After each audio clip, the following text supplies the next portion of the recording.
What's up, guys? Jeff Jorgensen here. I know a lot of you are getting into reloading, or maybe you just want to make reloading easier and step up your process, make it a little bit faster. In this video, I'm going to discuss some things that I've learned in my time reloading that will make it easier and less intimidating for you to get started or speed up your game. Check it out.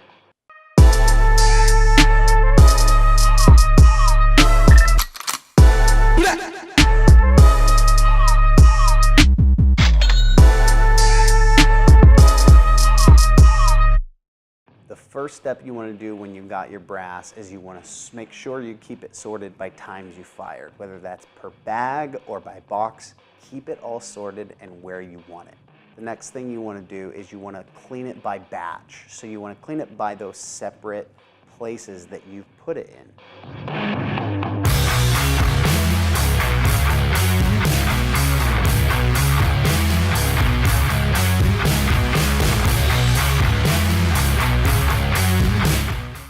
Let the media clean it a little bit longer than you normally would have. By letting it clean it longer, you're making sure you're getting all that carbon out. This sets up the process to make it a lot more efficient later.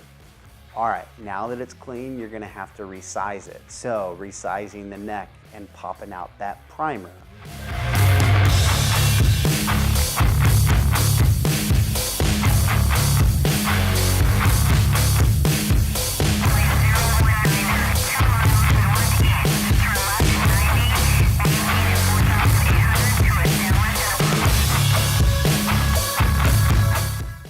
Resizing it is going to lengthen that neck for some of them, and it's going to make you have to cut it later. Don't worry about that, we'll get into that. Now that it's resized, you want to sort them in 3 different ways. Good, meaning it's completely lengthened correctly. Bad, meaning you can't save the case at all, and needs to be cut. Now, how do I sort this brass? I sort this brass with what's called a headspace gauge. This gauge is a simple mock-up of what a headspace or a proper headspace would be within the chamber of the round. You simply throw the case in, and it has an upper limit and a lower limit. I run my fingers along both ends. Running your fingers along the case gauge allows you to know that the case itself needs to be thrown out, trimmed, or it's good to go. This tool saves you a ton of time. I highly recommend you guys get one. Now that it's all sorted, we gotta clean all the primer pockets out. So, primer pockets are out. You wanna make sure that you're uniforming these pockets. A lot of times people will run into the problem when they're priming it, it will jam up against the lip, especially Lake City brass, and it will bend the primer or potentially make it go off. Uniforming this bevels the edge of the inside of the primer pocket, allowing you to seat the primer a lot more effectively.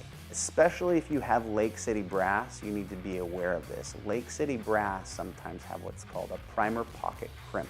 Primer uniforming tool can just hook up to a drill real quick, drill it out, and it will uniform this very easily. Now once you've uniformed it, you need to brush it out and clean that flash hole and the primer pocket itself, getting all that carbon that was left from when the primer went off originally. Now that you got them all sorted, all the primer pockets are good to go, you're gonna end up having to cut the cases that are too long. This is when I highly recommend you get the world's finest trimmer. It's by Little Crow. It is an amazing trimmer. It's a single step. Put it in a drill, put it in the end, run it, take it out, it's cut. You don't have to lock in the end anywhere. You don't have to do anything very special with it. It's a simple plug, cut, go. This will save you an enormous amount of time when it comes to cutting your cases down to the length that you need them to be. Reloading ammo can be a very intimidating task. It's a very simple process. When broken down into simple steps, it's really not that hard. Next week, I'm gonna go over how to properly powder and charge your ammo and seat bullets. Check it out next week.